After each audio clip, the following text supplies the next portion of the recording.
survival horror podcast, including our experiences, thoughts, and hot takes. We're your hosts, the Dudes of Dudes, horror enthusiasts, renegades of the underground. My name is Sean, and this guy over here. I'm Dom.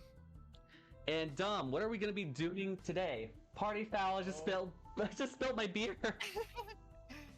For once, I actually don't have one on this podcast. Ain't that some shit? But today we are talking about a good old classic, the one and only, a game that came out 21 years ago. Silent Hill 3. Yes, sir. And its drinking age is 21 years old today. Absolutely. Dom, now, can I go?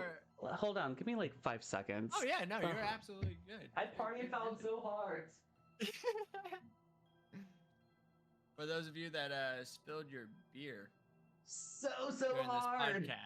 This podcast, it's all right. We're all human. Yeah, I love the guy. Yeah. Hey, luckily though, I have not party fouled yet during our whole live stream bit or podcast. But nah. Like I said, this is the first time your boy is not drinking on stream. I ran out of beer.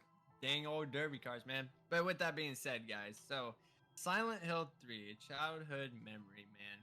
Let me tell you. Or if it's not a childhood memory, for some of you out there, because some of y'all are, a little bit older, but it's definitely a classic, that's for sure. I was just trying to keep entertaining. Seriously, how?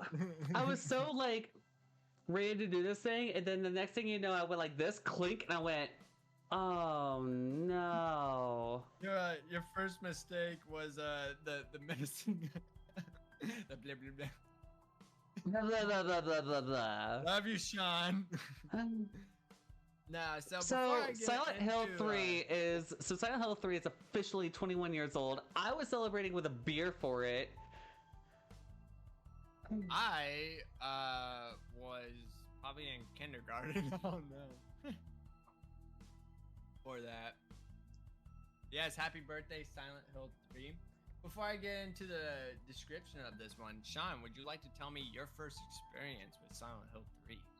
All right, my first experience, actually, so this was the second Silent Hill game that I played. So we played 4, Travis and I, and then 3 shortly right after. And I did not know about Silent Hill, the original game. I didn't know about any of the things. I was just like, okay, new character, new everything. And it was just kind of like, I remember hanging out with him at his house, and there was just this picture of this girl's face, and it looked like she was going through it. She looked concerned.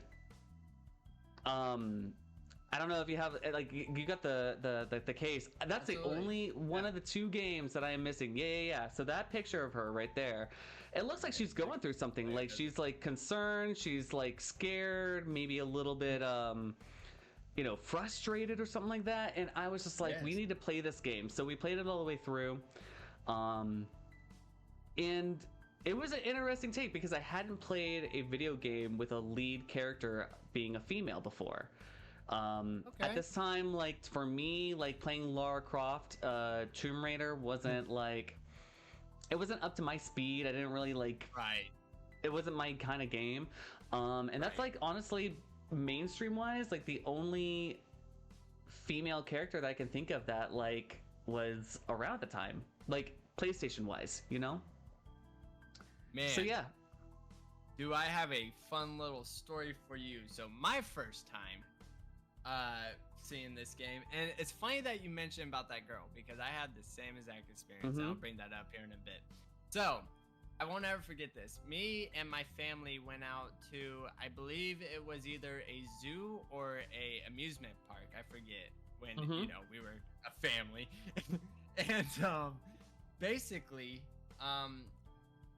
my dad was in a great mood, mom was happy, everybody was happy, and they were like, hey, Dom, would you like a game? And I was like, oh my god, this day can't get any better. I remember we were on our way home, and we were still about a couple hours out, right?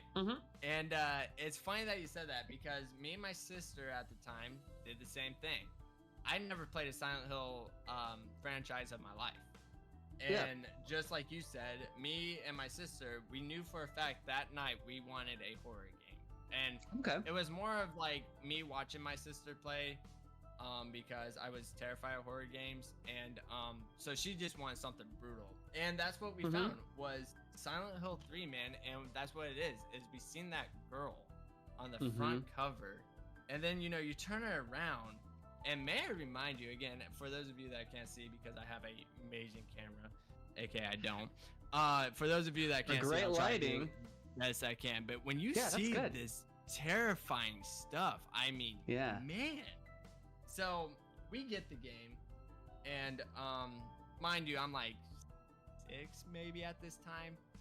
Maybe, yeah, I'm comfortable saying 6. I was 6 at this time, and I remember the horror that came with this game. The absolute horror. I mean, this is a funny story. I wish I could bring my sister on this podcast with me to.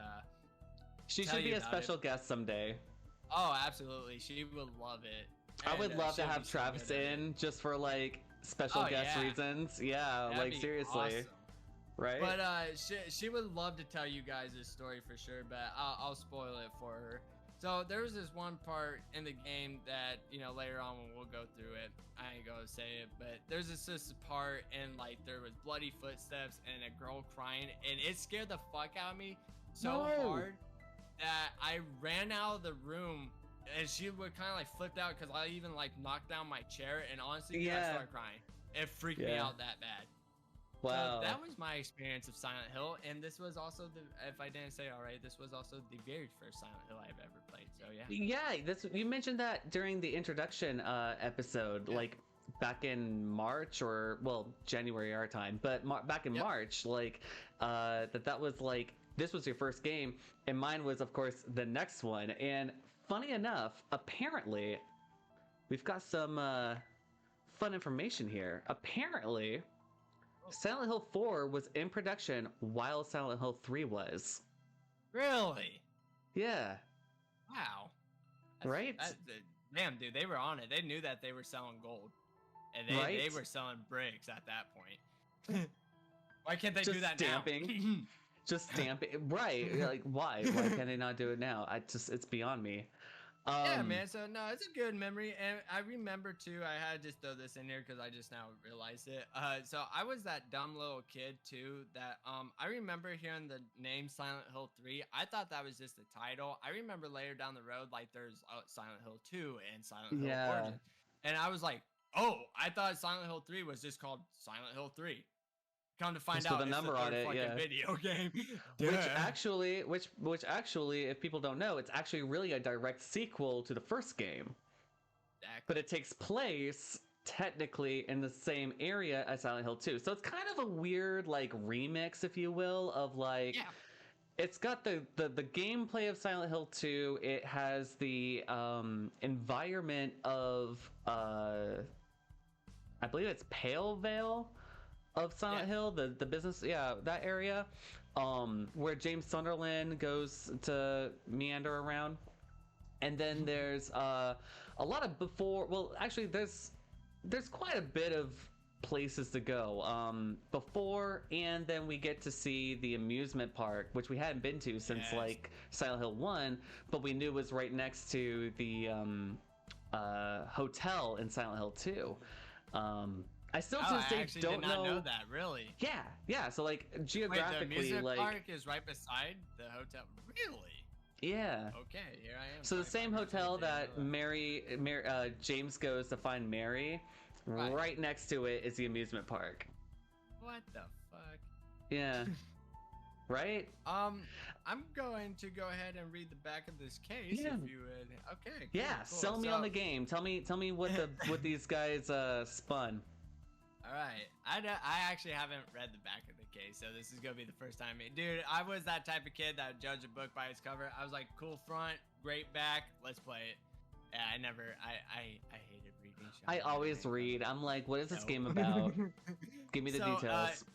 it starts off with everything you never wanted to see.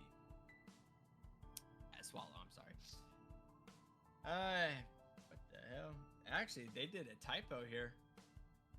Oh my god, you're reading this like the voice actor for Pinky and the Brain, where he's like this. Narf, Anakin! Don't do it! I've got the high ground! Dramatic dude, pause. I seen that, dude. I actually just seen that yesterday, where it was the With Seth Green. Yeah, dude, I loved it. Oh my god. No, but they did a typo here. Heather Morris. No, they didn't. No? No, That was Mason. it is Mason. But there's a reason why her last name is Morrison. Oh, it's Morrison. Or Morris, whatever the last name is. Morris, yeah. There's a reason why they did that. You're gonna have to tell me that later then. Okay, I thought it was a typo, my bad. So let's get back into it. So Heather Morris lives a carefree existence until her world was suddenly turned upside down.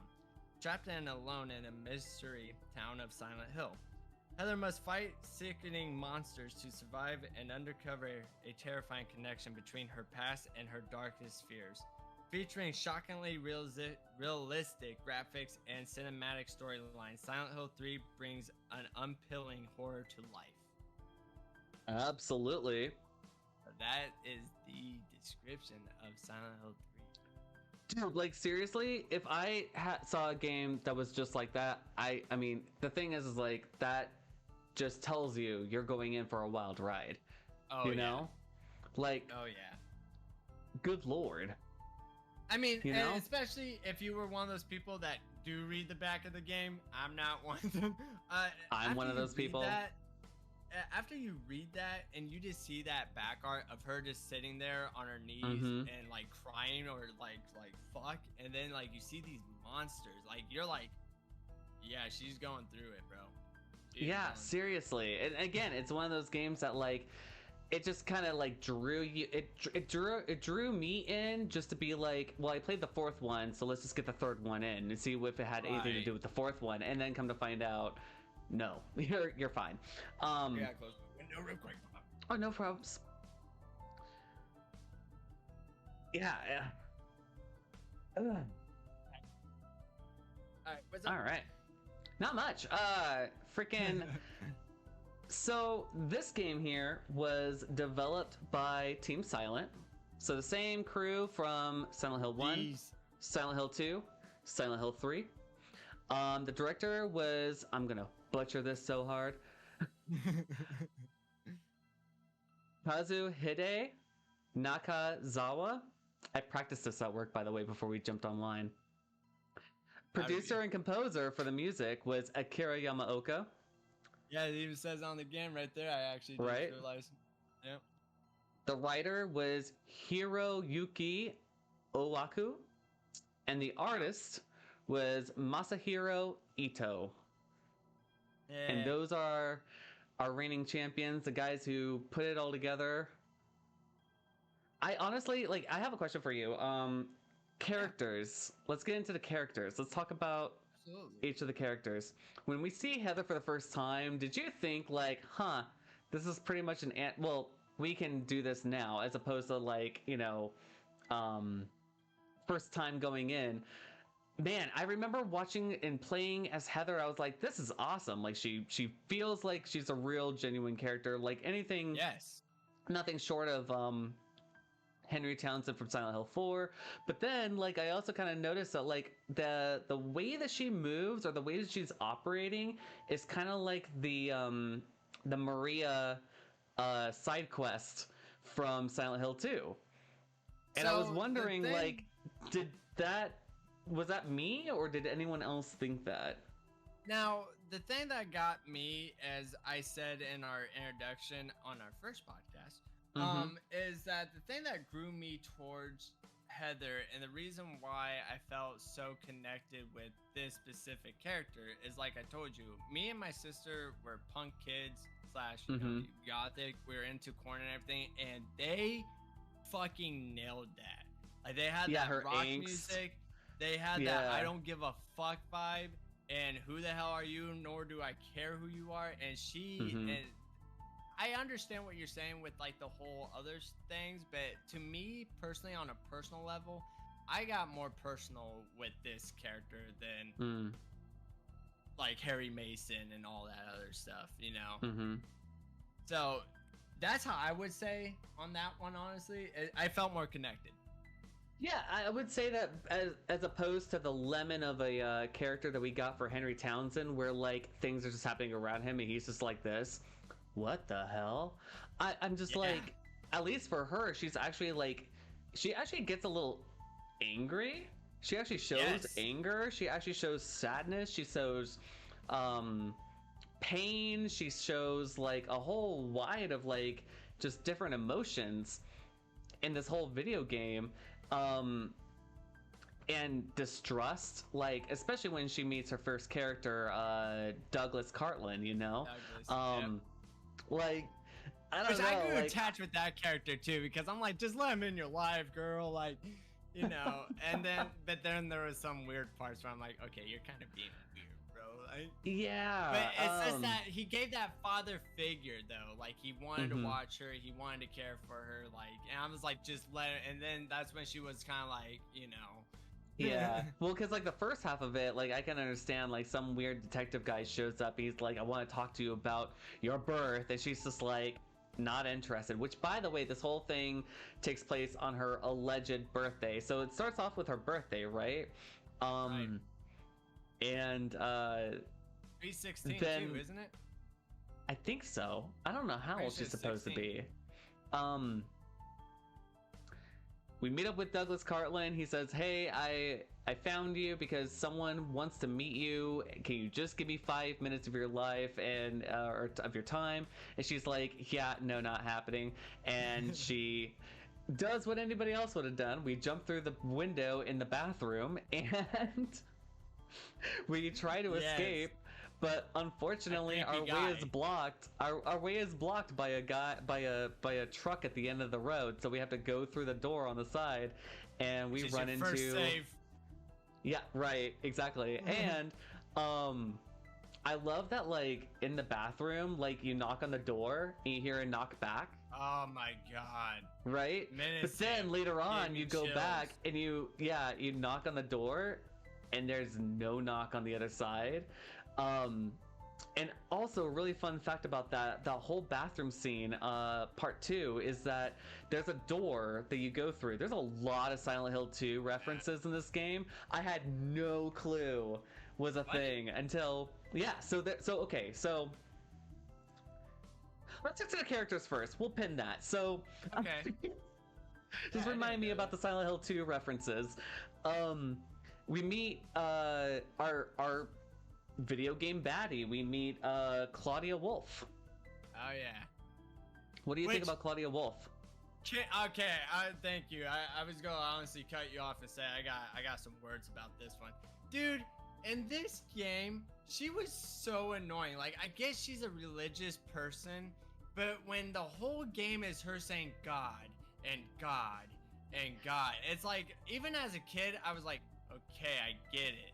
Like This is a why bit are you sus. saying Oh my god, I hated that. Like they could have like done more with her character, I felt like, just because, Mhm. all the background of Claudia that we already know. And again, I get it, she's part of the cult, she's part of the religion, whatever. But oh my god, you run into her as God, and it's just like, stop. I get it the first Right. 5 times. Yeah, especially like the first time, she's like real heavy-handed into Oh, man. this whole like you will birth a god and lead Yeah. us to paradise and things like that, and it's like okay, cuckoo. But then like this Right. thing like inside Heather like starts to like hurt her, and so she grips to the ground, and as she's fading into this pain, Claudia just walks away, right? And Yeah. so then we go into this elevator, and then bam, we are synced into the other side of this this mall here, and we have Oh, to escape. real quick, we actually Yeah. jump forward a little bit. You Oh, start what's at up? the park. In the very beginning, it's a dream. Oh my god! I'm I sorry, totally yeah. forgot about the amusement park. Can I just throw this in here real quick? So real Yeah. quick, I'll run through this. So you start at the park, you go through, you don't know where you're at, and which is really weird because then they kind of like throw monsters at you right off the rip. And then Yeah. you run up, and I'm giving shitty brief explanation. No, you're on not. this. It's fine. But the reason why I am, because I want to throw my little tidbit here that you're probably gonna laugh at. I want to know your side of the story on this. Anyway, you run up to this thing. There's a roller coaster. You gotta run on the roller coaster track. Roller coaster comes and hits you, and come find out it's a dream. She wakes up. That's when she's in the mall, and that's when she meets up with Douglas. And now we're back to it. Real quick all the though, things. I was replaying this game last year for my live stream, and it took me since I was 6 years old. So you might as well just round it up because I'm 25. Let's just say 20 years from now. I found out if you actually, when you start off in the very beginning of that park, when you go into your inventory, you have everything unlocked. You have the submachine guns and everything. And it took me 20 years to realize that until last year that, yeah, if you start the game when you're in that amusement park, you have all the guns unlocked and everything. I was like, what the hell?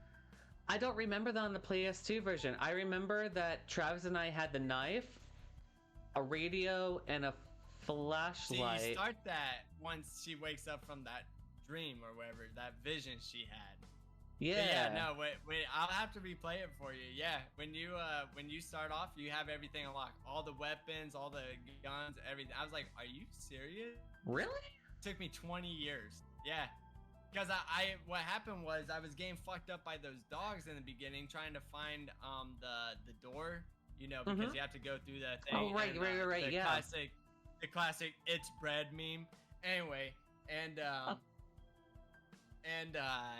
yeah, no, I was running low on health. I went into my inventory and I was like, "There's a submachine gun." That I was like, "Are you fucking kidding me?" I didn't know that. Yeah, I'll have to show you that later. Anyway, okay, continue on now where we are, which is Okay, the back so side of the mall now. So we go into the backside of the mall, we go into the other side, and we run into, I guess, technically our first monster, which is the Closer, which is like these big, gnarly, like big monsters, right? Let me hear your review on that. How did you feel about encountering with that thing? Well, I'm glad it was a cutscene. I didn't have to do much about it. Yeah. Because Heather grabs a gun, goes, you know, merc, boom, and then it just falls down, which is like the one that's time. How it was. Guys, you know those things have like 10 fucking health. Yeah, douche, reload, douche, reload. It's like, nah, in the cutscene, she shot that thing twice. Right. That and then cinema, how they made him eat that flesh out there. I was like, holy shit. And then he stands up and you're like, what? Right. Terrifying. You know, but this begins, I don't know if this is this has to be a recall to the prior game, to a prior pod here. When I talked about moon logic, okay, where you have to go and do the things and do the things in exact orders, otherwise it doesn't work. And so here we are in this shop in the mall, and Heather doesn't have a flashlight yet, right? Because we have to go to a specific room for that. But right there is a coat hanger for her, so she could go use it on the ladder inside the burger joint, right? Yeah. She's not going to grab it because she doesn't have the flashlight yet. But the whole room's illuminated. I'm like, Heather. Yeah. Why do we have to go and grab a walnut from the jewelry store and then hike it all the way through the back of the mall to use a vice grip? I'm like, woman, you are wearing boots. Can we talk what about is this walnut made out of? Like the bulletproof vest that you get in the beginning of the game too after that monster? Oh my gosh, I never used that thing. I've never used that thing. And it does work, but it slows you the fuck down. You can't run. That's the trade-off. Yeah. That's the trade-off, though. It's a good one, though. It's like less damage, but you really can't run. Or do you want to run and take damage? I mean, there's that option. I'm more of a. And you gotta remember too, we have select difficult. We have easy, normal, hard. So. Right. Yeah. No, dude. Like in my prime of running this game, I would just dodge, dip, duck, dive, and dodge between monsters. Like it's so easy to do that because if you get it just right, then like, especially like at one point you've got two closers in the same hallway, and I would just be like, you know, like just. Oh yeah. Zipping right in between. So it's the mall. We've we've been to a mall before in a Silent Hill game before, and if you have known Silent Hill, Harry goes to a mall, and when he goes to the when he watches the televisions, there's a video of Cheryl, and she calls out for her daddy, right? Right. And in this particular scene, we get to see the same thing, but Heather's like, "Who's that little girl? Like, I don't understand. Who? Like, was that me? Like, who was that person? Like, it looked like me, but it wasn't. You know?" And it's like, oh, the things are setting in now. Like, it's so subtle, but it's like, unless if you know what you're getting yourself into, it's like, I don't know. To me, like when I first played this game, I was like, whatever, throwaway information. I don't know what this is about. And I'd be like, la la la, you know. And then we get to our first boss, and our first boss is the split worm. Yeah, that's it. Thank you. I was gonna say I always forget his name. Dude, I'm telling you, the first time I saw this, I don't know if you thought it was a split worm. I just thought it was a very angry penis. Yeah, I mean, I'm not gonna lie. Like, for a Silent Hill boss, it was not a scary one. It was kind of like a what the hell. I think it served two purposes, and the first is that it reminds me of the first boss in Silent Hill, the split monster, where like it was the more lizardy kind, Yeah. right? And it would open and try to eat you. But also the theme of this game will reveal later on, or as we go through it, is like this kind of makes sense why it kind of looks phallic, and yeah, then we meet up with Douglas, and he's like, "What was all that?" And she's like, "Hell if I know." And he's like, "Well, where are you going?" "I'm going home." "Well, what should I do?" "Hell if I care." And I just love that exchange of words with Heather, man. Like, she is just very nailing. Short, simple, sweet to the point. Right, but I was just like, you know, when I was her age, like, that's exactly how I would have treated anybody else. I would have been like, what do I care? You know? But it was raining, and then Douglas does offer her for a ride. Mm-hmm. Yep. Yep. So we go through what I think is called the padding of the game here. Oh, yeah. Yeah. The subway. Well, what is it called? It's the... We go to the subway, and then we get on a train, then we go through the sewers, and then we go through the building. The subway, man. That is fucking... It made me uneasy. It was horrifying, because the fact that it was haunted... Yeah. And you hear weird shit, like the ambience in that game. Mm-hmm. Really, and then I don't know how much touch base you want to talk about the subway, but I was gonna skip to the point of the train part. Wow. Right. Wow. Like, well, there's so much that happens in the train, in the subway, where, like, first of all, like, I think what you're touching on is the ghost part, right? Yes. Yeah. So apparently, if you don't read the newspaper on the floor, it doesn't happen. Right. Yeah. Like, I didn't know that. I was like, what? I've always investigated everything that's in front of me. Well, what blows my mind is how some of these are connected to Silent Hill 4, which is later podcast. But, like, I noticed when I was replaying Silent Hill 2, off topic here, but they even talk about how dude is a mass murderer or serial killer. Right. And I was like, wait, they had this in 2? Like, 4 didn't come out 2 years later, so... Yeah. It blew my mind. Yeah. It blew my... I'm glad they fell through with it. But anyway, back to that. Yeah, for sure. Yeah, I feel like, aren't those newspapers connected to 4 as well, and that's why the subway's haunted? Maybe I'm wrong. I forget. I'm not sure about that. I'll have to dig into that, but like, I mean, they are different subways, because like where we're at right now, as far as the game is concerned, we're not at Silent Hill yet. We're in a place called Portland, and Silent Hill like things are happening, but like, for example, the ghost thing, like I think that's just kind of like one of those like what do you say, urban legend things that happen, you know? And it just so happens to happen to her. And also, I totally missed that, like, at this point, we're not only dealing with closers, but now we're dealing with double head dog things that actually sound like dogs. Yes. And they have like a weird tongue on them too now. right, yeah. And numb bodies, which are kind of like dinosaurs for some reason. I didn't like those monsters either. You know, it and was I not scary or appealing to me. yeah, I mean honestly, like if you were to really like again, if I was to take the idea of like what the what do you call it? The worm monster or what's it Yeah. called? Split worm? Yeah, split worm. Yeah. Now at that point, like as I'm thinking about it now, it's like, oh well the numb bodies kind of just look like sperm with legs. Right. Yeah, like if you're kind of picking up what I'm putting down here as far as a theme for this whole video game with like, you know, her being feminine, it's kind of like a coming of age video game here, you know, Right, like right. sitting there going like this, what the world? And then we meet up with our new big baddie, Insane Cancers. Oh yeah, blobby yeah. guys. Big guys, yeah. Right, man. Like I remember running into those the first time at the subway, and I was like, I was gonna say I didn't even try it. I was like, By the way, especially people that beat that game on hard mode, I heard that you came and killed them. Like it's impossible. mad respect.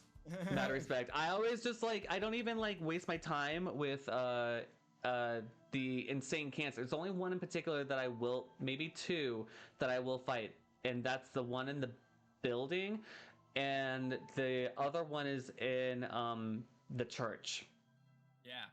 Yeah, those are like maybe the only two that I'll ever fight. Or oh, I think there's also one in the subway or at the train. Yep, it's on. That's the train. kind of unavoidable to get through because he's so big. You have to kind of get through that. But yeah, that's more of like a tax on the game, I think, at that point, because it's like the game's making you have to beat this monster, so you're taxing your ammo through it. You know? Right. I don't know. But no, But, like the subway, I wasn't really a big fan of that area, but I just love how they kind of made it. They made it eerie, and they nailed that. I'll give them that, and that's why I do. I like the subway train part because when you go all the way in the back of the subway train, you just see great camera angle and that red light, dude. It's like the door thing that you have to unlock, right? And then you're just running for your life back to the subway. Yeah, man, for real. And you're scared because you know, just like in any Silent Hill game, as soon as you get something, you know that you progress, and now there's gonna be monsters respawning. The two spots in the subway that I specifically remember just like going like, I don't want to deal with this is one, that part, and then two, the part where I think you get the bolt breaker, right? Dude. And you go down 50 fucking different stairs, and I ain't gonna lie, the subway part was a little annoying to me. It felt just like because it was. chore. Yeah, because like on one hand, I'm sitting here going like this. There's that key on the other side of the fence line, and I'm just like this. Right.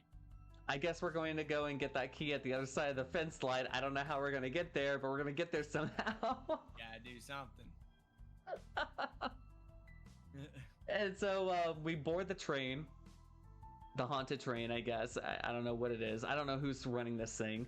But we go through pretty much this gauntlet of every single train up to... Do we ever get to the very front or something like that? I don't remember... No, if we ever get to the very front. But eventually train? we get to the... Yeah, on the train. No, the train stops. The train randomly stops. Just randomly stops? Okay. Yeah.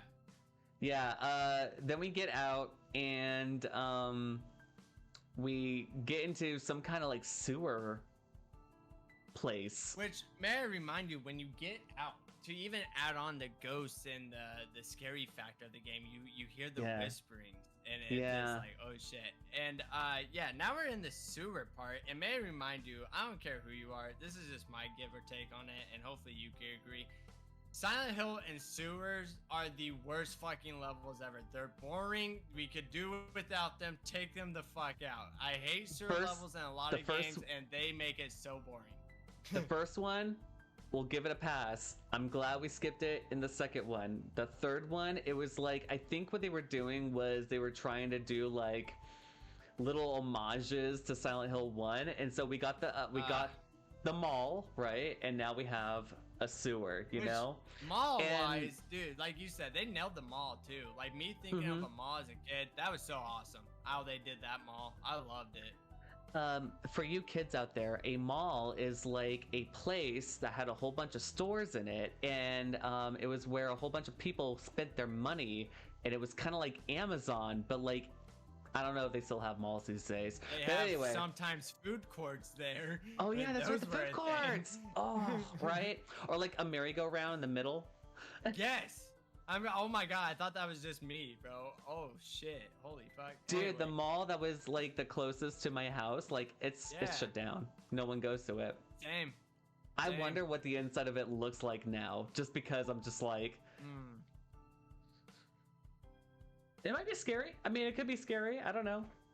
But yeah, no, sewer So, levels, I yeah, hated sewer this level. one. I thought the train was bad. This one's the worst. This Yeah. one was the worst.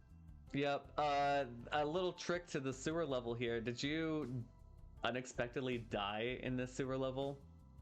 Because I did. I remember my first playthrough, and Travis and I both died. I'm trying to think, is it when you fall in the water or whatever? No, not quite, but it does have to deal What with is water. it? So at one point, there's this room where you see like a whole bunch of blood everywhere, and you kind of get like this idea that there's a monster on the other side of the door, and so you have to go off to this other room and find a what's it called? A blow dryer, a hair blow dryer, and you Right. have to plug it into the wall and then throw it into the water to kill the Yes, monster. I do We remember totally this. did not do this, and apparently, what happens is you get caught up by the Kraken or something like that, Silent Hill style, and just get Yeah. dragged in the water and Hold die. you in. Um, Yep, I remember that now. Yeah, man, that happened to us, and I was So- like, Fun fact, that didn't happen to me on my very first playthrough because I remember that. It happened to me when I revisit the game on my live stream. Yeah, so my very "Oh, first okay." playthrough, because I remember saying like, I don't remember a fucking Kraken or I know, Yeah, but now I don't know that what to you said call that, it. Yeah. And also in the same scene, there's a little tidbit where I don't know if you have to beat the game the first time or if it's like on second playthrough, but if you drop your lead pipe into it, an angel shows up and she hands you a gold pipe. What? Yeah, it's a little thing. Huge.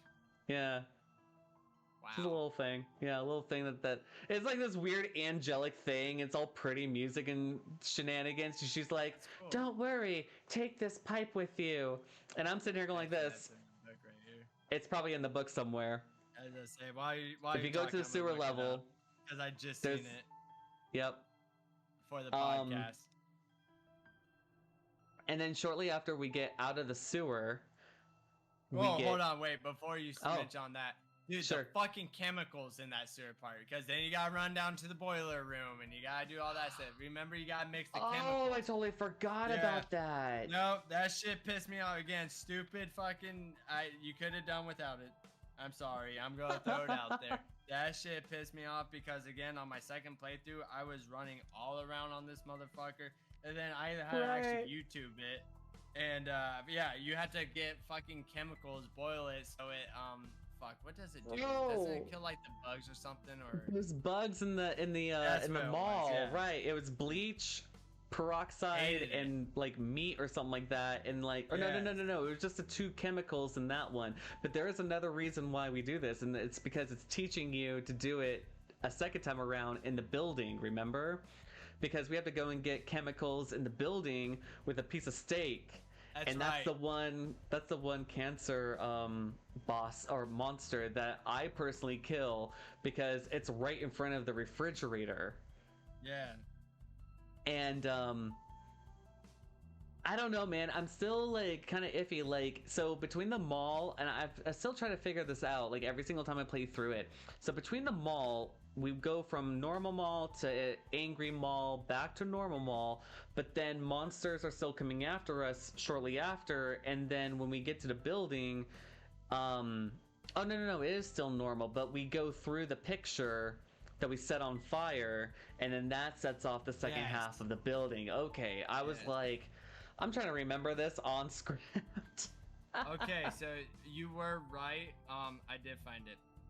Oh, cool. So you have to beat the game at least one time, and yes, it's called the Gold and Silver Pipe, and it says here during an extra new game, obtain the steel pipe as usual, blah blah blah, and like you said, go to the underground pass where the monster lurks and drop it in the water, and then yeah, they show it right here, and actually you get to choose yes or no. Right there, it is the picture for those of you that want to see it, and yeah, you get to choose yes or no. Now I'm seeing. The gold pipe and the gold and silver pipe function the same as the steel pipe. Obtaining these weapons boosts your game ranking, but using them detects from your final score. Yeah, Wow. so it detracts from your final score, but it boosts your score at the same time. That's intense as hell. Yeah, Wow. there's a lot of like really cool items in Silent Hill 3 that like are just super rando. Like for example, like you said, it depends on your difficulty. Like, do you want to have like this flak on that takes on damage but makes you slower? Do you want this gold pipe that acts the same as a normal pipe but it gives you more points at the end of your game? You know, like that's what makes me laugh about Silent Hill, because I can't actually, it was until I started playing Silent Hill 2 and got overly obsessed with it. May I remind you, this was just a couple years ago from my live stream. I'm going to use Silent Hill 2 for example, just because that's the one I always replay. It just makes me laugh how when the scoring, like when you're playing this hell of a game and you're going through hell and you're loving the story and you're appreciating what this game is, it makes me laugh that at the end of it you have a ranking and a scoring, and then you kind of realize this is a fucking arcade. You're playing an arcade. Yeah. And I can't help but laugh because I'm like, this is a beautiful story. It's a classic horror. It's an arcade scoring game, and I can't fathom around it because you always get a ranking. I'm like, by the way, I hope they bring that back in this new one. Can I throw that out there? Oh no, me too. Because I'm not gonna lie, I want to try the 10-star ranking or whatever. I'm shook that like the final what's it called, the final message? On the one that came out just recently, the short play one. The short message. The short message, the not so short message. I'm surprised that game didn't come out with a final ranking at the end of it. You think that that'd be like something that would have been a thing? I understand, but then again, I can see why it wasn't, just because you really didn't kill monsters in that, where you had to kill like a typical of the scoring. You got to kill 200 monsters and save 50 ammo and not heal yourself. Shit like that. Speaking on that, can we backtrack? So from the very beginning of the game here, everybody, if you don't start wackadoodling all the monsters in this game, you're not going to get the UFO ending by the time you get halfway through this game, okay? So there's a point system. Every monster is a point. Every monster is like a certain kind of point. And there's an extra game mode, a laser beam, and there's also the sexy beam, and it's literally called the sexy beam. I love this game for all the seriousness of it and the gravitas and the heaviness of this game and the concepts in it, how much it's really willing to shit on itself and just be campy too at the same time. Heather literally has a whole bunch of different costumes that you can shift her in and out of, and one of them is Sailor Moon. Yeah, the anime one. The anime one, right? Yeah, it was just like sexy baby. I didn't know that was Sailor Moon though. That's funny now that you said that. Okay, so look at Sailor Moon, look at Heather, tell me it's not the same thing. But then they also throw in like a lightsaber in this game. Yeah, okay, dude, like I remember because as a kid I used to love Star Wars. Now I really hate it. But I remember the first time when I beat the game and I saw that, I was like, whoa, what the fuck? Like a horror game. Yeah. Now, real quick before we proceed on the story. Sure. I feel like this game is more forgiving in ammo because Jesus Christ, I never ran out of ammo in this game, and I used the fuck out of the guns in this one. Dude, it's I think the handgun is like, I think the handgun is the one that like I personally use probably the most. Oh throughout yeah, the whole game. absolutely. And if I'm in a clutch in like a really sticky situation, then I switch right over to the shotgun, bam, bam, Yep. and I just keep on moving smartly, dude. Yep. Like, I think I use like maybe melee weapons like once or twice for specific reasons, but it's Right. always the handgun. As soon as I get that thing, They're I'm so just like, forgiving. Hell, like in normal Silent Hill games, it's like, can I get some ammo, please? And then in this one, it's just like, here's a Yeah. health kit, here's 5 boxes of pistol ammo, and it's like, oh, and what? some beef jerky while you're at it too, because you can throw it to the beef dogs jerky, and yeah. which I never used. I never used Right. that shit. Yeah, I've never used the beef jerky, regardless of it being in Silent Hill 3 or Silent Hill 4, I think. Yes, No, it I is don't know if 4. it's in. Is it in 4? I think it is in 4. It might be in 4. Anyway. No, Yeah. I don't know. Anyway, so go Yeah. on. So we're at the building, and before we cross over, or it's it right after, we meet up with a gentleman by the name of Vincent. Vincent. Yep. And I don't know if you get this, but I actually kind of like this character. He is, to me, the kind of trickster that's just like Dahlia Gillespie, okay? There's something in it for him, but he needs you to do something, and he's holding back information about why he needs you to do the things that you need to do for him, you know? The best way I could describe Vincent is honestly, he's kind of a devil's advocate. Yeah. Like, Yeah, he does, yeah. He plays both cards. He's like, yeah, I'm gonna go be your friend, and like you said, I need you to do something for me though. And then he'll turn around and gossip with her, and I'm like, or Claudia, and I'm like, I don't know if I should trust you or not, bro. Like, Because they're both of the same order. They're both of the same, like, the order, right? And I believe Vincent is a preacher, right? right? Is it? Yeah. He's- Okay. Yeah. And Claudia is supposed to be some kind of like servant in the order or something like that. And Yeah. I think that she's the kind of person that just gets radicalized out of it, where he's like the normal. Like, if you think about it, he even. You know what's crazy? It's like, I kind of got the idea that, or I felt like maybe Vincent was a lot more normal than even Dahlia Gillespie. He was a priest. He's a priest. Okay. Because in my head, I was sitting here going like this. He's like up there in the ranking system, aren't they? Isn't he? Yeah. But yeah, I don't know about you. Like, when it comes to people who we NPC with, who are part of the Silent Hill Order, I really do feel like Vincent is a really good character of like representing normal people in this cult. I'm not gonna lie, he gave me a love-hate relationship. Like, I wanted to like the dude because of his personality and everything, Mhm. because he seemed like a very smart dude, but then again, he also gave me the Douglas vibes of like, you're kind of creeping me out, so I don't know if I should tell you to fuck off or if I should shake your hand. And that's just... Right. So, I can agree with you with Vincent. Yeah, yeah. He kind of gives us like a whole like again, he does set the boundaries like really early on that he is not like Claudia, has nothing to do with her, but he knows about her. And yeah, Heather even kind of gets like the creeps from him too, I think, in the building. Yeah, and yeah, she again, didn't like it. another boss comes up to us. It's called the Glutton, and that's the monster that's blocking the front door to the building as we're trying to escape out of it. And we have to say et tu ego fui eros or something like that. Yeah. Which that one was a cool boss. That one was a cool boss. I like Right, that. because I mean, it wasn't really like a boss that you had to like actually fight. You just had to solve your way through this building to get the Right. story of, you know, this priestess who dies and then comes back to life and destroys the monster and says the chant or whatever. And Yeah. so Heather says the chant or the Latin there, and she hears a monster scream out and cry, and then she's able to escape the building, and we are finally able to run down the road and get to our apartment. Oh boy. Are we at the hotel padding. part yet, or is that where We're at the hotel. We are at the hotel now. Okay. Yeah. I hate to be. I hate to sound like a hater throughout this whole thing. Another stupid map.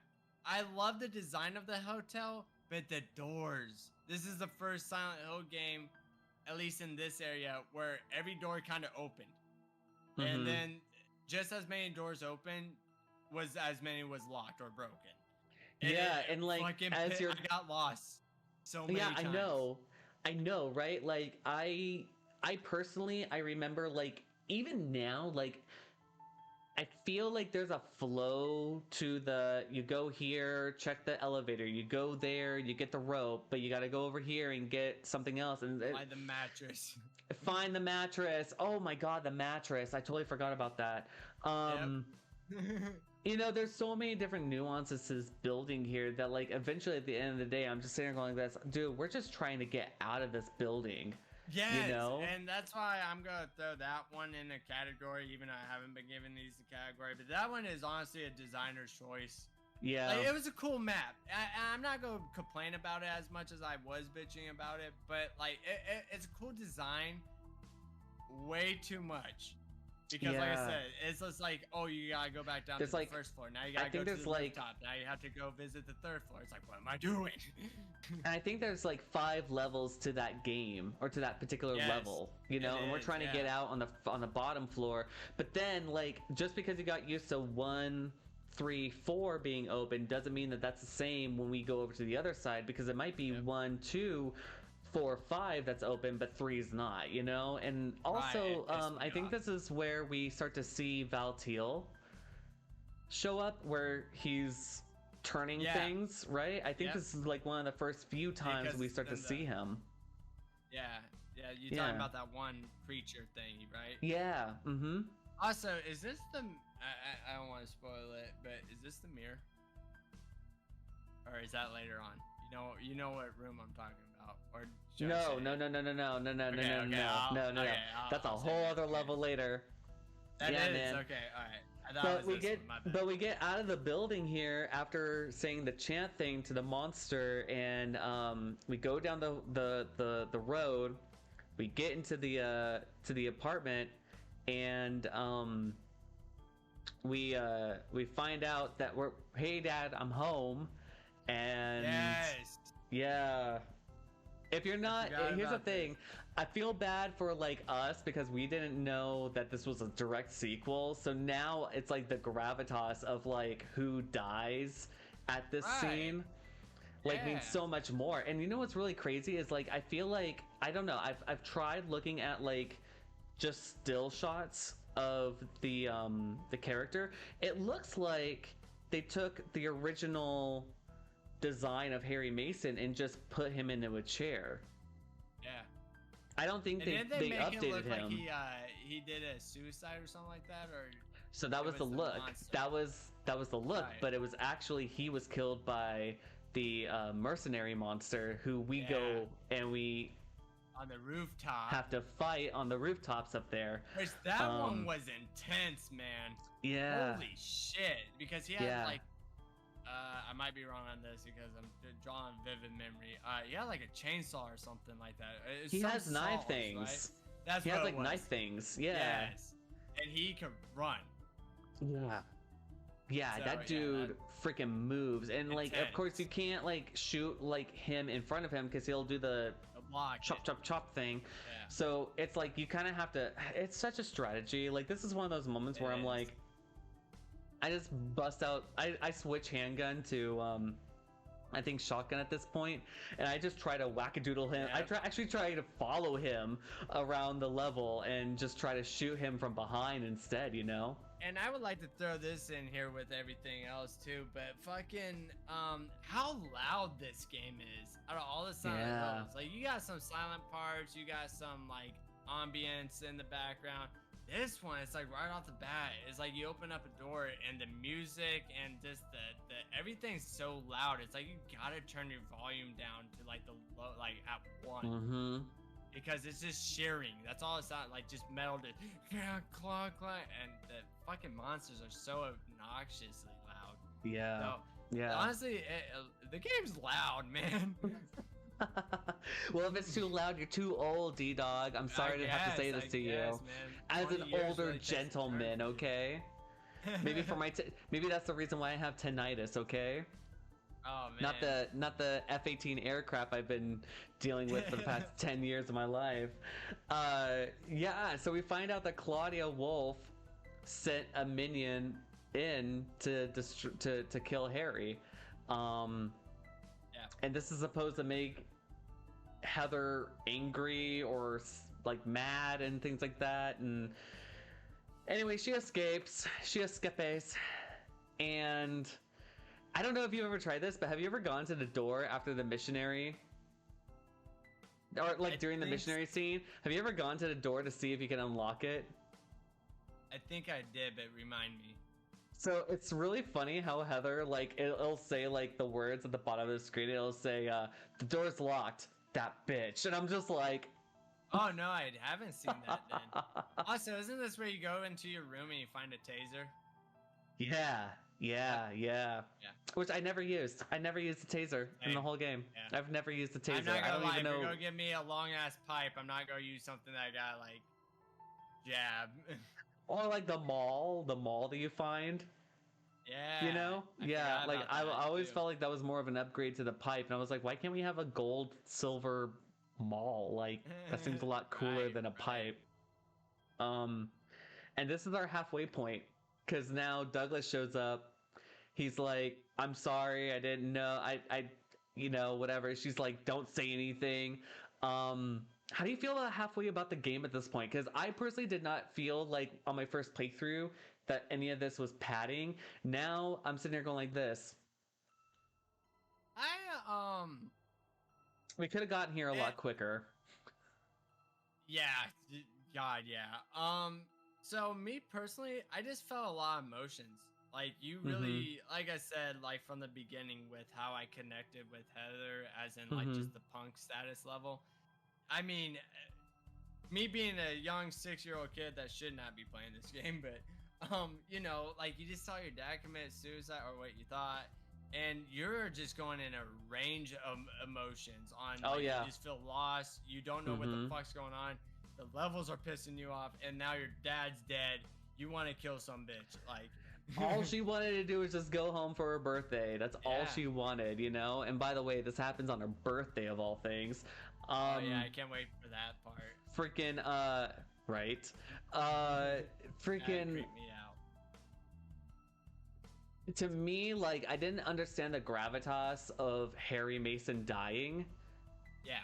You know? And like, in my head, I was like, now, like, being a fan, I'm like, oh, okay, so she's Heather Mason, which means that she's actually Cheryl from, or hopefully somehow the new baby from Silent Hill 1, which implies that the good ending is the ending that we get in Silent Hill 1 to make Silent Hill 3 fit in, you know? I will be right back real quick. I was Yeah, gonna for sure. turn on my light because my fucking thing. Oh, no problems, no problems.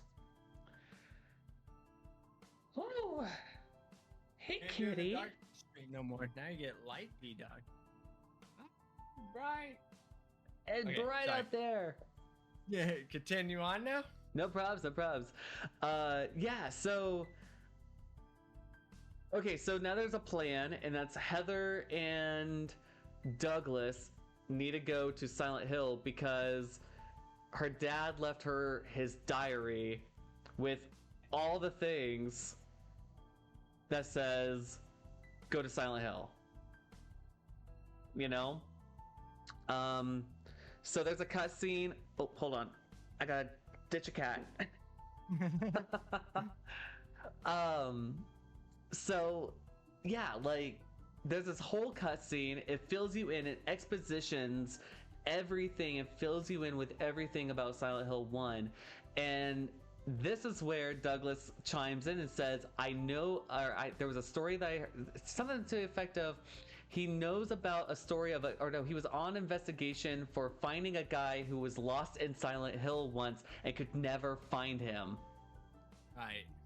And that in my head goes, now as a seasoned Silent Hill fan, goes, this is James Sunderland. What? You know what I mean? So Yeah.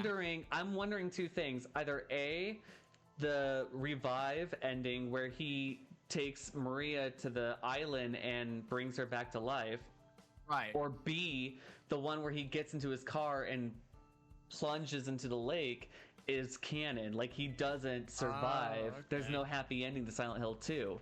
Right. So I'm wondering if one of those two options is canon, but it's not ever really made clear that those two are canon. So what do you think?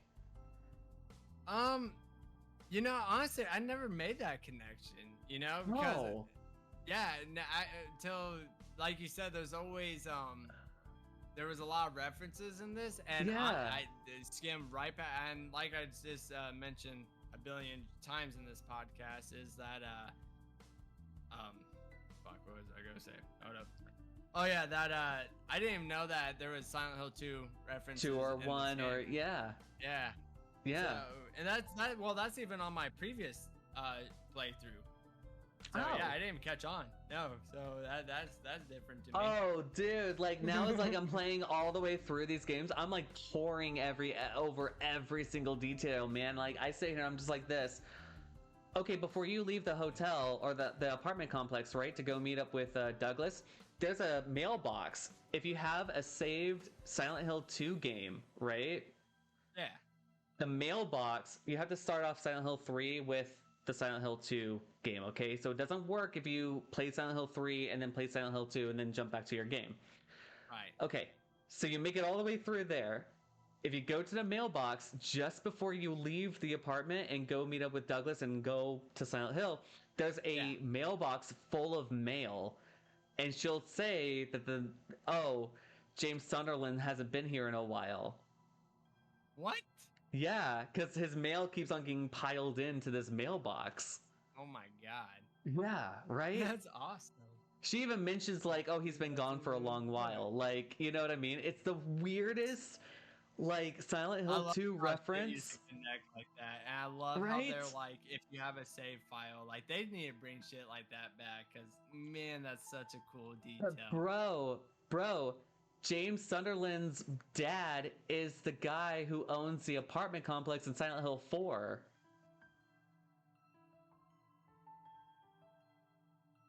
Dude, this is starting to... I don't even know if I'm actually a real fan right now.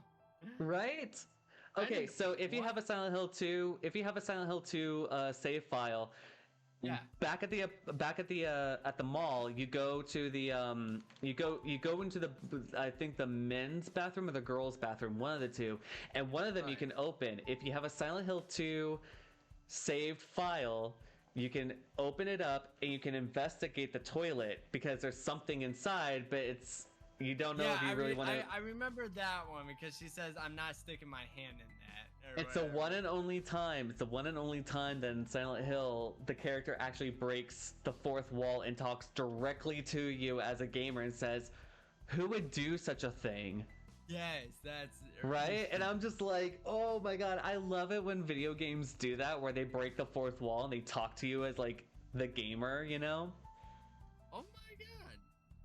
Yeah, there is. I was looking at the guide, dude, and there's even Havana Nights in this. What the? Yeah. Havana Nights, or whatever. Yeah, man. What the hell? Okay. And there's plenty more. There's plenty more Silent Hill 2 references to come. That's awesome. Right? But this is just the first half of the game, and they're already pulling references from Silent Hill 2, and we're obviously getting some level homages from Silent Hill 1 via, the sewer system and the mall section, things like that. That's crazy. Right?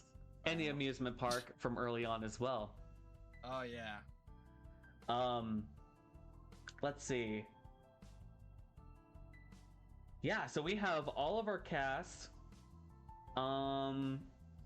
New monsters that we're coming up with now are the Slurpers, the ones that crawl on the floor and they kind of look like dogs, but they're not dogs. I hate those things. Yep. And also the Pendulums. Those are the ones that like kind of spinneret little monster things. Yeah, dude, those things, and that's what I was going to talk about when I was talking about how the game's so loud. Those things are annoying. It's clonk, or shing, that's what they do. Yeah. Like, oh my god. Dude, I am not a fan of those. Every time I hear that, No. I'm just like, okay, dial down the audio a little bit. I don't Most think you can annoying change. monster too. Mm-hmm. Because it's not really like the monster's up there, but I don't know. I don't feel like she actually aims for the damn thing No. to save her No, life. not at all. Because on one hand, like they'll walk on the floors, but then they'll be Yeah. up in the sky, and I'm like, I'm confused. Like, how does this monster even Yeah, like annoying. move? It doesn't make sense. All right, dude, we're in Silent Hill. Take it away. Oh boy. Okay, where do I start? Is the real question, I guess. My Where, cat really wants to be with me right now. She's just I can- always jumping up in my lap, and I'm just like, okay, fine. Guess this I whole don't- show's gonna I- be featuring my cat too. I'll be honest with you. I really don't know where to start at that point. Well, we get the idea that we have to. Well, so Vincent shows up, doesn't he? And then he tells you and Douglas like, there's a couple of things we need to get before we go to the amusement park, right? That's honestly what I was looking at because oh yeah, because then this is where you go to the Brookhaven, right? Yeah. Okay. All right. So yeah, when you Wait. what's that? No. No, you're fine, Yeah, because then now you're in Silent Hill, which this is where shit comes. You get that classic Silent Hill map and everything. Because if you actually click on it, just like you said, that Mhm. I noticed this in my second run. It is the Silent Hill 2 map because right there's the lake. Yeah. And now mhm. it never clicked to me. I remember Yeah. questioning about it though. Like honestly, like I even said on my live stream, I was like, "There's the lake," and then yeah, I didn't even. That skimmed over my head because then you got. I can never say the name right. Is it Heaven Nights or is it Havana? I've always called it Haven's Night. Oh, is it Havens? Oh, that would make sense because of Brookhaven and all that stuff. Yeah. So Havens Nights, yeah. Wow. Okay, so yeah, then that's when everything comes into normal. Which we can get. We can and, go to we can go to Haven's Night, the club. Yeah, there's. That's a one of the lot- places that you can go into. Yeah.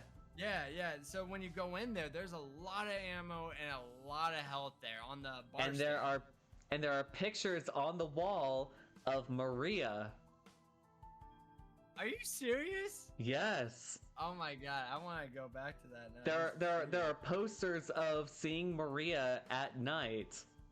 I'm surprised they didn't even add that in this. They only Yeah, got man. like the pictures. So yeah, no, you get 6 shotgun shells, first aid kits, and then your favorite 4 beef jerkies. Who doesn't love jerky? Dude, So you with all walk the around- jerky that she has, I don't understand like how you might she's as well going just start hungry. eating it.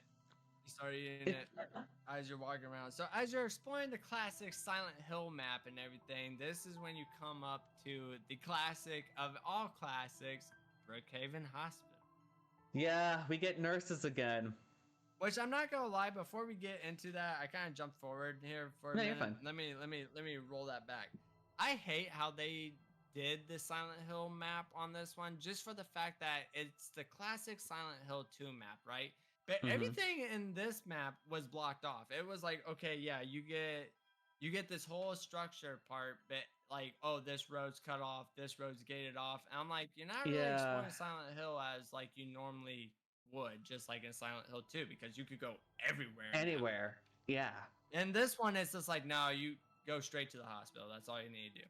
Like, because isn't the Havana or whatever, Haven's Nights, isn't that an option to walk in there, or do you have? It's to an go through that? I option. You don't forget. have to go is an there option. because, like in Silent Hill 2, you go to Bolorama, and then from Bolorama you go to Haven's Night, and then from Haven's Night to Brookhaven Hospital.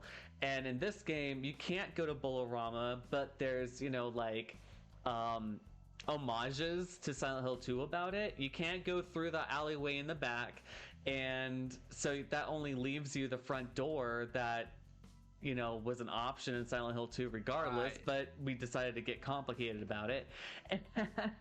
Also, when you walk out of that, I believe the door locks behind you, right? I forget.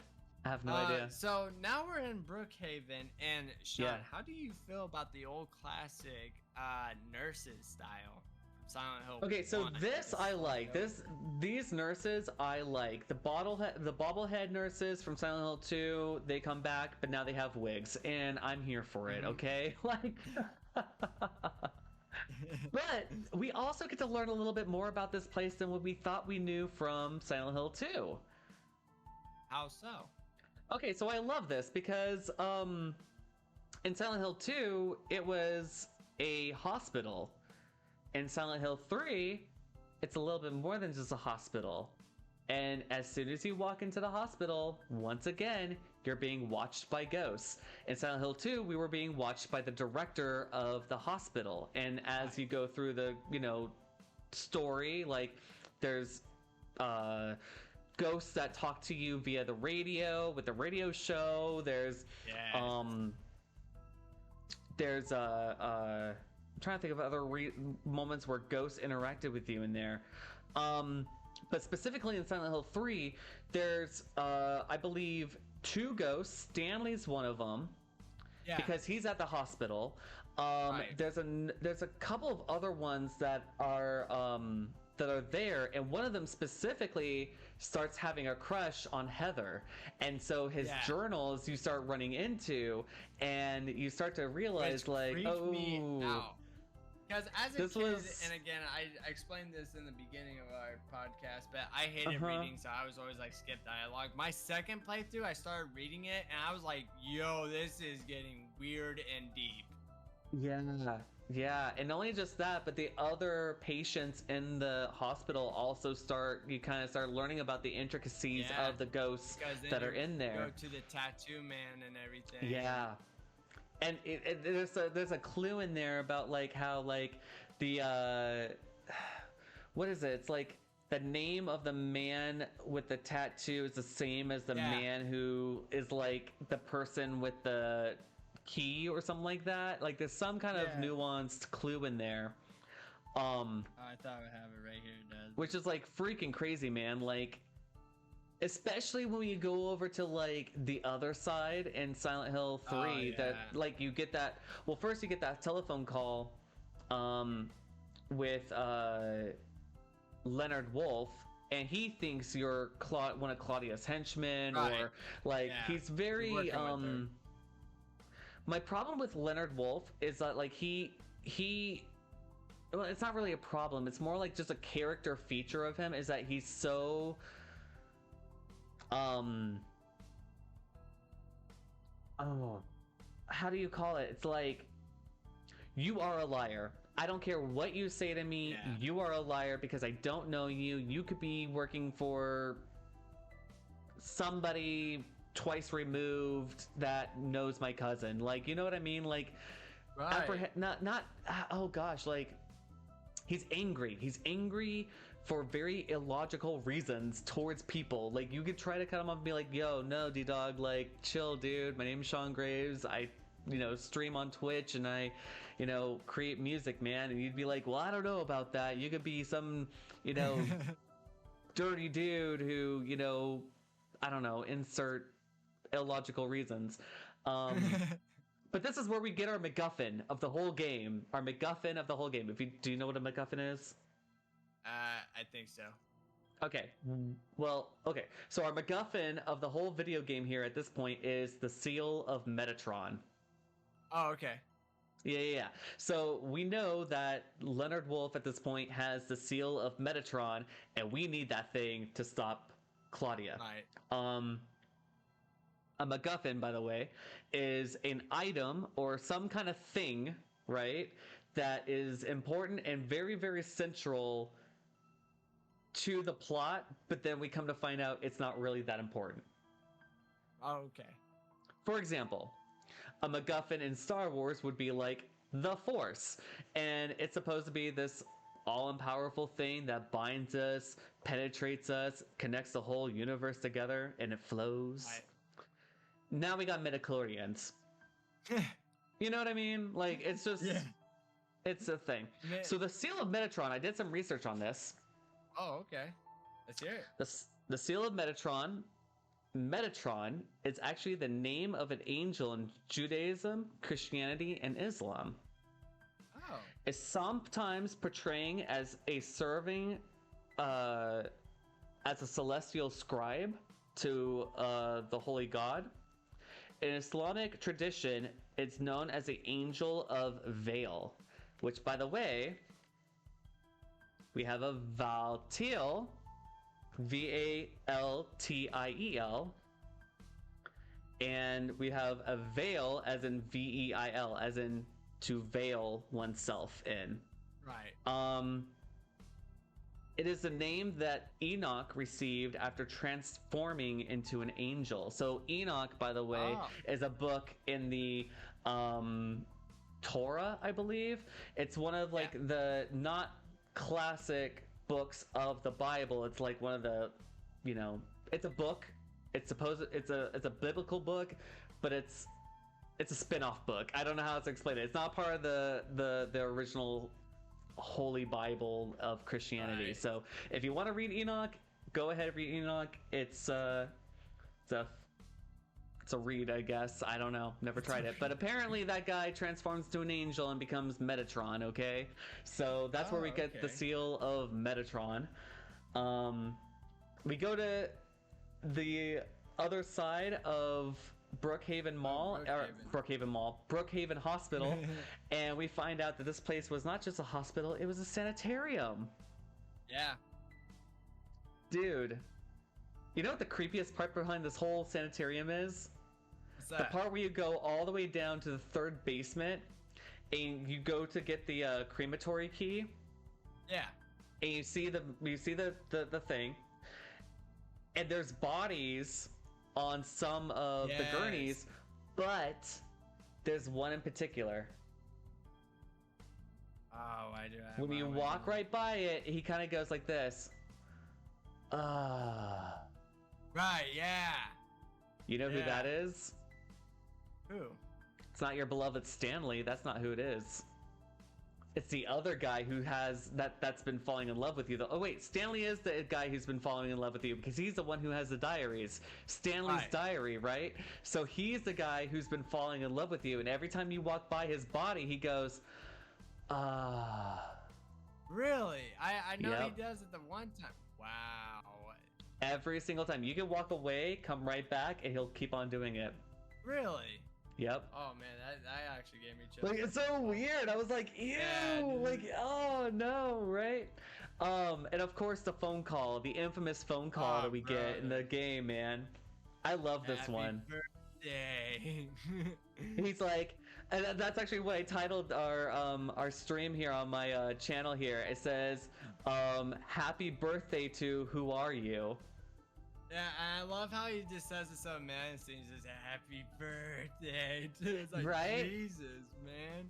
I love that he just goes like, I'm sorry, I forgot your name. And she's like, who are you? And he goes, oh, okay. Happy birthday to who are you? And he's like, it's your 34th birthday. And she's like, no, it's not. You got me confused. He's like, no, I'm not. It's your 25th birthday. And I love it. Here's the thing. So every time Travis's birthday rolls around, I send him a voicemail of that, but with my voice to it. So I have the script and I always recite it back to him. Dude, that's awesome. I love that. I might just have to start doing it for you too, D-Dog. Oh, dude, absolutely, please.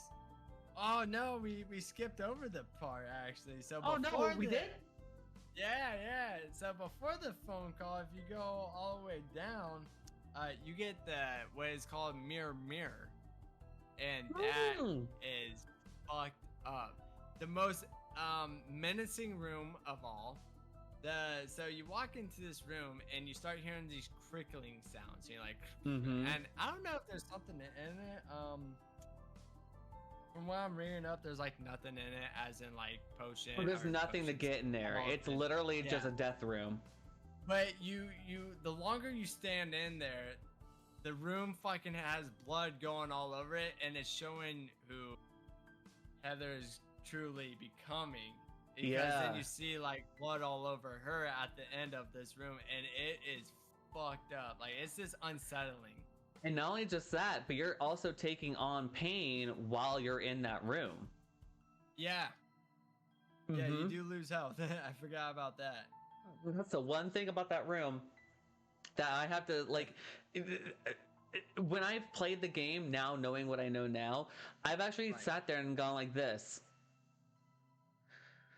How much health do I have? Yeah, no, seriously. And that game, you have to be on your toes. And also, in this level specifically, we get what's called the perfume bottle. And the really cool thing behind this item is that if you're running low on how many monsters you've killed, you equip this item, and now monsters are drawn to you, as opposed to just kind of meandering. And then if they happen to be in close proximity or notice your light or the sound of your radio, and they are drawn to those two things, we know this.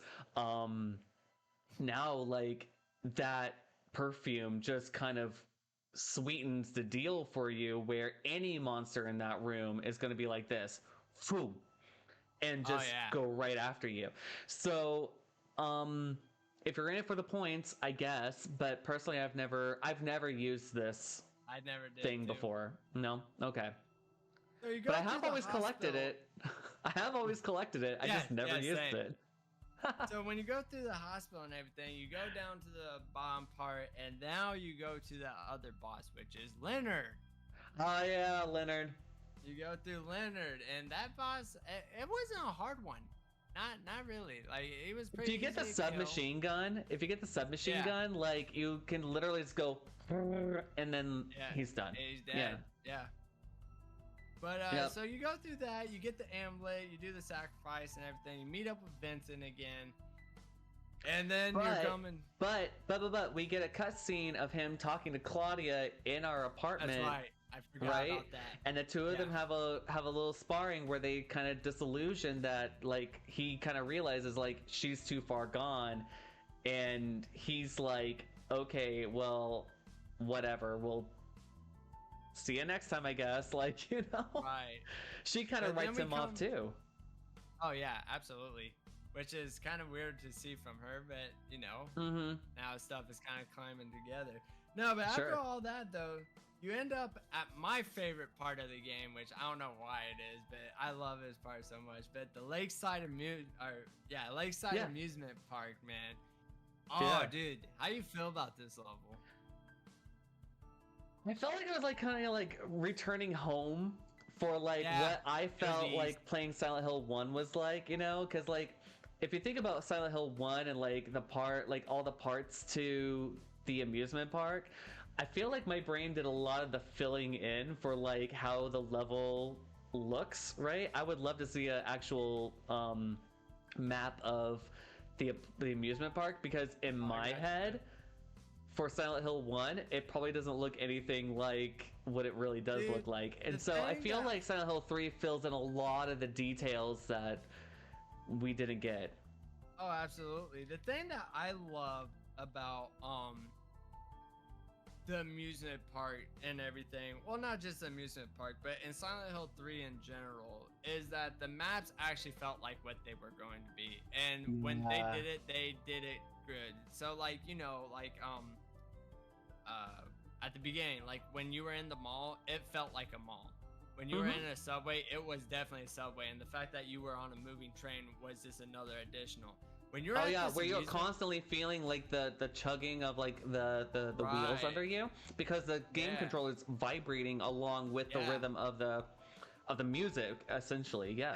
And the thing that I love about the Lakeside Amusement Park is that it's an actual amusement park that you get to explore it and have fun, and that's what's so cool is they kept that idea. It's not like, oh, go to point A, point B, and then that's Silent Hill. It's like, which we'll get into that topic, but I'm gonna just spoil it. But I love when you go through these different attractions and like the attractions, the little like the haunted house where like you get my gosh, the haunted house still gets me. Fucking drops the spike. And I won't know. Oh, by the way, before I get to the one part, which you know what I'm gonna fucking bring up, which terrifies me, gets me till this day, and that thing. But anyway, that's the map. Oh, weird, right? Okay, yeah. Because we The thing start that I there, and then we go through, and then the winding part is the on the left side, Yeah. right? Yep. There's That's the start. railway, and then Yep. that's the whole other part too. Oh, okay. Huh. But so when you go into this haunted mansion, you get this like cool ass like old style guy talking over the radio, and if you look to your Hello left, and welcome to the haunted Yeah, mansion of it's- Silent Hill. exactly, man. Then you get the animatronics going in there, and then he's just like the one that jumps out, and he's like, "I bet you that one scared you." And then you walk forward, and that fucking body drops down and screams. Gets me every time. Gets me Every fucking time. I Every hate time. it. This is why I don't trust mannequins. This is why I don't trust No, mannequins. absolutely fucking not. Because Yeah, that the one was a amuse- real person too, wasn't it? Like it was an actual Oh, body well, bag. Like because I thought the announcer said something about like you didn't expect that one being real or something like that, and it's actually Something dripping like blood. that. Or that was the one, or maybe he was mentioning the guy who hung himself in the tree. That's right. Yeah. Because there's a guy who, because like each room has like a different guy Theme. who dies, right? Or theme. Yeah. And then Yeah. one of them, like, he mentions like someone like killed himself, and you get like just a light flash, and you see like a silhouette of a guy who's hung himself, right? Right. Off of like a tree branch or something like that. And then you go into Yeah. the next room, and then you get the double scare of, you know, the things. And Yeah. oh my gosh. But this also, here's the thing, this also is kind of like a precursor to the void in Silent Hill Downpour, where when we're escaping the Oh yeah. the haunted mansion, there's this red color that's coming after us, and if we get caught by this red light, we die. Right. Yeah, I honestly, like, I don't know, I really didn't like that part as much as I liked the part up to it. After that, Oh, I yeah. felt like after that, I was like, Oh yeah. Yeah. No, I agree with you because then it kind of lost its amusement park feel. And Yeah. well, I'll let you finish it off, man. Okay, so we have to. Also a little touch of Silent Hill in this, the first game. If you go to certain parts of the amusement park, you can actually find the original save points that Harry Mason finds, and then if you read them, they have little notes of like his save points, as if he was writing down like what he found out as he was going through Silent Hill What? 1. Yeah, dude. It's a real find. It's like one of those things you have to just kind of look around, but like those old save points, they're not save points to you anymore. In fact, this becomes your save point. Oh Okay. yeah, that's right. That's right. So then like we have to get, so we know that from Vincent, we know that the chapel for the order is behind the amusement park. So that's where we're at, the amusement park. And so we get to the part where, again, this is another homage to Silent Hill 1, is we get to the merry-go-round. And when we've been to the merry-go-round before in Silent Hill 1, like we spoke about, I don't know if we really touched on it, but when we go there in the first place, we meet Sybil Bennett, and she's been possessed with the creature thing that's on her back. Yeah. And we have two options. Either A, we kill Sybil Bennett, which is not what she told us to do. She told us, hey, when you use this thing, make sure you know who you're shooting, right? Right. The second option is that you get the red gooey stuff from the hospital, Alchemilla, and you throw it on her, and then it causes a monster to get off of her, and she kind of comes to her senses, and she helps you out at the end. This time around, we're dealing with Alessa. Okay, and we have to integrate our ego with our shadow self, and we have to overcome that darkness. And then as we're going through this whole shootout game, we finally make it to the chapel, and you just think like this is gonna be it. This is the part where we're gonna finally meet up with Claudia Wolf. Oh, and by this time, speaking of characters, Douglas is off on his own side quests, whatever. He's a filler. Right, yeah. Like at one point, Claudia gets the best of him, and he's like, "No, don't worry about me. Go get her." And so, you know, we do. yeah, we meet up with Claudia Wolf.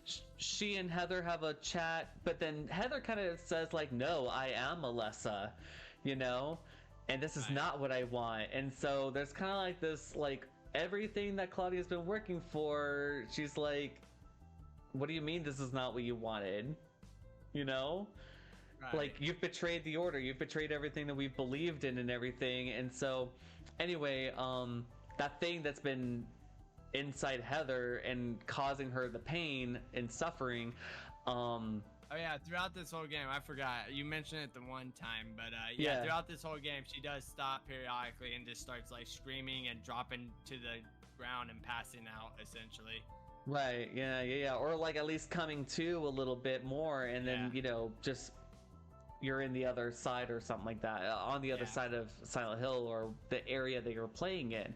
And this begins the chapel run, which again is another homage to Silent Hill. We were at a chapel when we met Dahlia Gillespie. Right. But now we actually have a level, and it kind of becomes like a nowhere level where like Yeah. different rooms have different spots, you know? Yeah.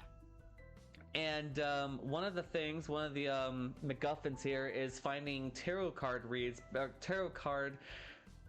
throughout the whole thing, because you have to put the tarot cards on the door, Right. Alessa's bedroom door, which ultimately is our goal to get through. I actually wrote down the name of the cards, by the way. Oh yeah, let's hear it. Yeah. So one of the cards is called the Eye of Night, and I don't. So here's the thing: I read tarot, I play tarot, and this was not a real tarot card. But but I looked at it and I was like, this thing looks strangely familiar. Like it's almost close, but it's definitely an in-game card. But if I was to give it a card, it's probably the World card, the number 20, or 22. The last card of the Major Arcana, the Fool. You find that in Alessa's room, and that is like the new beginning, the person that jumps into the unknown. The Hanged Man is found in the morgue, which is quite fitting, because if you're a hanged man, then you're in a morgue. The High Priestess is in Claudia's bedroom, and that kind of makes sense because she herself is a priestess of the order. However, the High Priestess technically in tarot signifies unveiling things, or like, you know, coming down, like the feminine version of the Hierophant, essentially, where it's like, you know, the information from the feminine higher power coming through and talking to you. And then in the church library, where we meet Vincent the last time and have a little chat with him, we get the Moon card. And this is so important because Vincent has been hiding things from us, and the Moon card is Pisces, which is also signifies things from underwater coming up and being revealed by the moon. Okay, so things from the unconscious, the water underneath, coming up and, you know, being seen for what it truly is. And so, yeah, the World card, it just means completion. It means that you're at the end of the phase, you're at the end of the story of your Major Arcana storyline, and then you become the Fool once again, and you start your new journey. So those were the tarot card reads. I was like totally fascinated. This is like one of those things that kind of fascinated me with tarot cards, with Silent Hill, like the little things in there, and I was like, no, wait, really? I wonder what that's all about. So yeah, I did a deep dive on that just because it was like, it fascinated me. That's cool. I didn't know that. So, yeah, we get eventually through the door, and let's see. Vincent tells Heather, "Kill this bitch." Yep. And then come to find out, Claudia just kills him instead. So yeah. Talk about a plot twist. I honestly didn't see that coming from a mile away. And then you got the last boss fight right there too, right? Yeah, but can we talk about feminine biology here for a second? How did this baby get spit up by Heather? And then the sickest part behind this whole game is when Claudia, like, Heather's about ready to stomp on this baby fetus, right? That's been inside her body this whole time. And then Right. Claudia's like, no, and she grabs the baby and eats it herself. Eats it, yeah. And then she can't handle the power of this baby, and it turns her into the it turns her into the Which monster, honestly, or that was the a badass god. boss fight as well too. Hard one Yeah. as well. I can't tell you how many times I fucking died at that part. Oh yeah, How for many? sure. And Dude, then I think the this isn't last even time on I hard played it, I difficulty. died once or twice playing that Oh yeah. last playthrough. Yeah, man.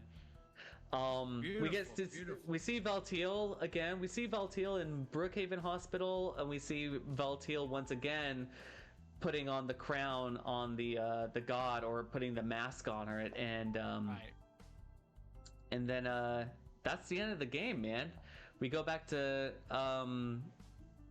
Douglas, and we fake him out with a "ha, gotcha, we're not actually bad guys," I and remember then that when I love that because it made my heart full.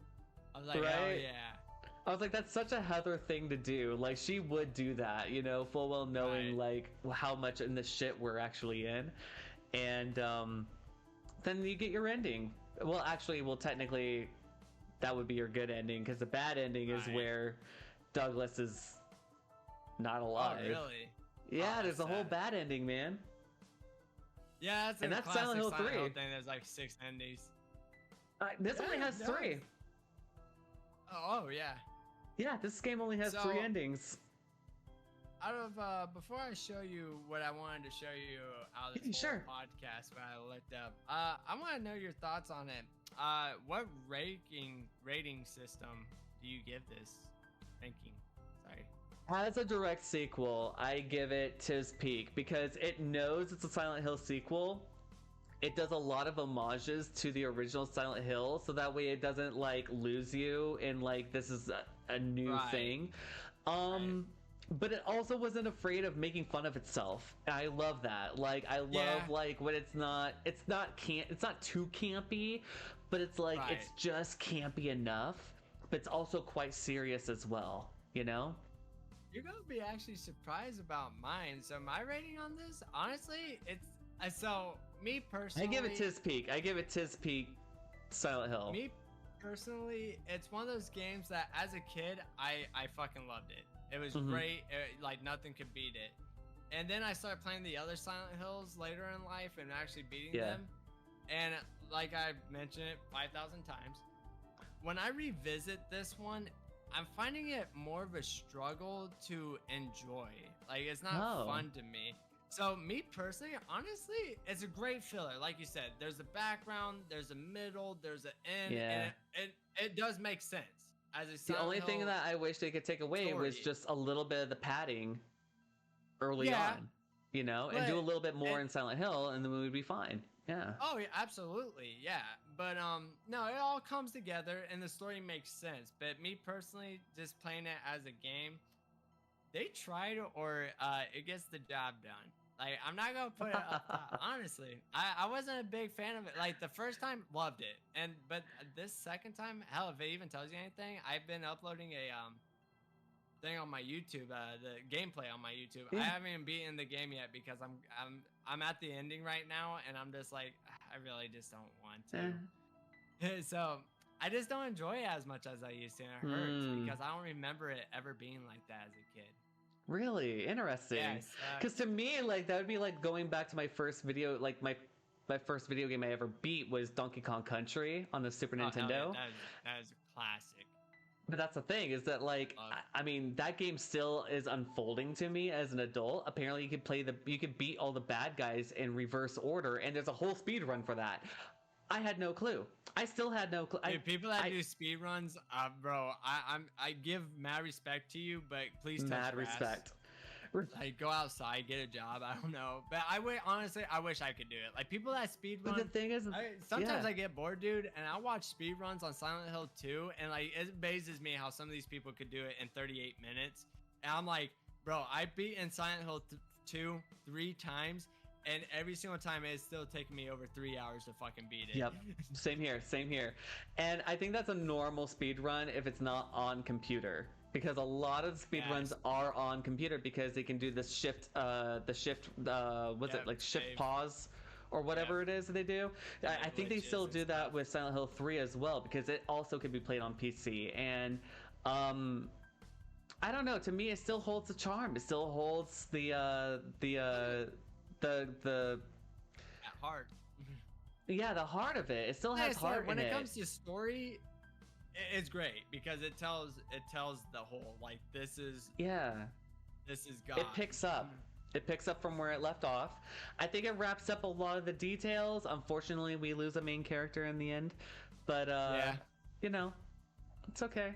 I alright. wanted to show you this part though, Sure. which I just now seen, which I thought you would like. And again, if you can't get better look at it, I'll send it to message. But you got characters who relation chart, so it tells you who's connected to who. And yeah, Oh, that's perfect. Oh wow. I thought you would like that. It brings back. I see Dahlia up top. I see Claudia on the left. Garland on the right. Why is Garland a part of this? Oh, because of the videotape in Brookhaven. Yep. Dr. Kaufman, Harry, Heather, Cheryl. Okay, yeah. A And what's lot of the really characters cool that we about talked about this, were too- in that bottom corner, though. That's crazy. Oh, yeah. What's really cool about this too is it even goes in more depth because I imagine you couldn't read the little text message, but Claudia is aimed at Alyssa and it says childhood friend. Right, yeah. And then Leonard's connected to Dahlia and it says father/daughter. Yeah. Like, it's just crazy, man, because then Claudia is pointing to Douglas and it says hire to find Heather. So she hired Douglas. Yeah. And like, it's just crazy to me. Like I said, I'll send you a picture so you can actually look better at it. But dude, I thought you That's would like that. cool. And that's the first time I've seen it because, like I told him, I don't know if I mentioned it in stream. I don't open these books until I'm on stream because they're just a charm to me. So, but also I want to look at them too. But I don't trust myself. I'll rip a page, I'll cry. You're gonna be like in your 40s or 50s. You're gonna put like the white gloves on and just be like, okay, Right, children, someday this will all be yours. It's gonna be like in a glass shelf. Like, don't you sell this shit? Right? The three endings. We talked about the good ending. The yeah. bad ending. The way to get it is let's see. Kill 200 enemies, try to get 100 damage points, and forgive the lady for 1,000 points. There's a thing in the church where you have like that church thing where you say like, the box. Yeah. Oh yeah, I just got the images. Hell yeah, man. Thank you. Appreciate Yeah. that. On original playthrough, you kill 100, avoid damage, and say nothing to the lady. Just don't even say anything to her. For the UFO ending, to unlock it, you have to get the Heather Beam, which is the lightsaber thing. You have to kill 333 enemies before you get to the apartment. Before you get to the apartment. And then that's how you get the Wait, before you get to the apartment? every single enemy from beginning to when you get there. And then that is your UFO ending. That's pretty hardcore. Yeah, man. Man, that's wild as fuck. And of all the puzzles, to me, the patient wing keypad on hard difficulty on riddles, I don't get it. I know it has something to do with a face, but I don't get it. I to this day do not get it. That is to me my piano version. Like I still have to write down like all the notes for that one. Yeah. And that right there, everybody, is Silent Hill 3, man. It was fun.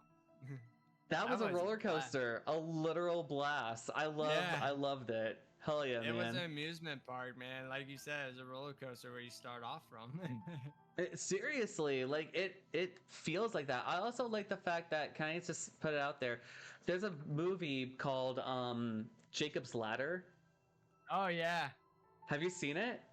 I haven't seen it, but I actually just heard about it the other day. Like, I was scrolling through Okay. it. I forget was because I'm in a Silent Hill fan group, so that's Oh, how I okay. heard about it. Yeah. Okay, so there's a lot of moments in the movie where Jacob has is his name Jacob? Hold on, it's been a really long time since I've seen this movie. Anyway, the main character, there's moments where like it literally looks like Silent Hill 3 just took like a rip from that whole movie. Oh wow. So I'll leave it to you to watch the movie because it's a really fun movie, Yeah. and to this day, like it still shakes me as a film. Like it's pretty good. It's like it's its own thing. I don't know any other movie that could do what it did, man. Oh yeah, I'll have to check that out. Yeah. Another podcast down, dude. Can you believe this? It's been great. This is our 10th episode. Hold on, let me Which is insane to me. Let me check this out real quick. Because I swore I looked at this real fast. Hold on. Actually, I could do it better over here.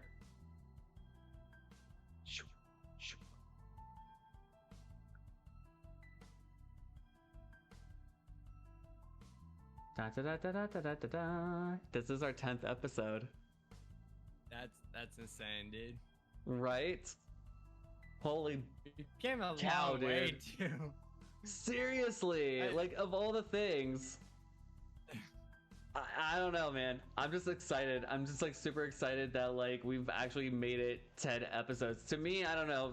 Some people are just like, I don't know if like other podcasts are like, whatever, it's our 10th episode. I'm over going like this, bro. There's like 10 episodes deep. Like we've been doing it. We've been trucking along. That's what blew my mind even more is like when the other podcast, are like, yeah, we've been at it for 5 months straight. I was like, what? Right? Well, if you think about it, we've actually been doing that too. Yeah. Because we started in January, man. Oh yeah. I'm glad that I started this project with you, and I could not be doing this without you, man. Like this is freaking awesome, dude. You too, brother. You too. Some For people the will get audience. that itch and then just drop it. Yeah, right? Like, or just like, I don't know, like, I also know a lot of people that, like, they say that they're going to do things, but then there's, like, not really a follow-through with it, you know what I mean? Oh, yeah. And I also know that, like, life gets in the way and things like that, and that's totally okay, but, like, I don't know, there's a difference between, like, actually getting into it and then, like... Well, also, what really helps, too, is, like, we have great communication with each other. Like, if shit happens, we're like, hey, we gotta do it tomorrow type stuff, you know what I'm saying? Yeah. Yeah, man. Yeah. Right. Let's put this one into the can, dude. First and foremost, the audience. If you have anything to add about Silent Hill 3 that you feel that D-Dog and I did not cover, first of all, we would love to hear from you. Please comment in the episode box, leave a like, a subscribe, all those things, or even in our Discord here. In fact, I'm gonna put that in my chat box here. Yeah. On my Discord, on D-Dog's Discord, leave a message, leave something in there, or leave a review. We'd love to hear from you guys of what you think about this show, about this podcast. Also, we'll be working on a episode, hopefully, of all the reviews, all the things that you guys are saying, any questions, comments, or concerns about any of the episodes that we have done thus far, and like just read them out loud and all those things. Yeah, we like to bring you guys involved with our content, you know. Have Yeah, you guys absolutely. Maybe give you a little shout out with your little, you know, how some people would be like, add something tweeted, you know, like maybe do something like that, you know what I'm saying? So Yeah, I'd love right. to see you guys on the screen, man. Absolutely. Let's see. Also, let's thank our moderators here on Twitch here, Lightbright Indie, King J935, DDogCat36, as always, and your wife, Sriracha Sauce. Oh yeah, I didn't know Right? she was a mod now. Yeah. Oh, wait, she isn't? I always thought she was. Oh, you meant? Oh yeah, for mine. Yeah, sorry, my bad. I thought you were Yeah. talking about it for yourself. I was like, I didn't know you made her a mod. I might just because. Yeah, surprised on that one. Yeah, I would like to thank my mods as well. Yourself, Sean. So I appreciate you, my dude. Been always killing that game. Hell yeah, dude. That All being right. said, Next time, we'll try to do the same thing we do every night, trying to survive. Don't forget to like, follow, hit the subscribe button, and join the patronage. Every bit helps. My name is Sean, and this guy over here, his name is... Dom/DDogCat36. Wishing you all the best till then, and we would also like to shout out our moderators who make sure that the community is safe from the evildoers out there. Till next time, everybody, have a good night. Till then.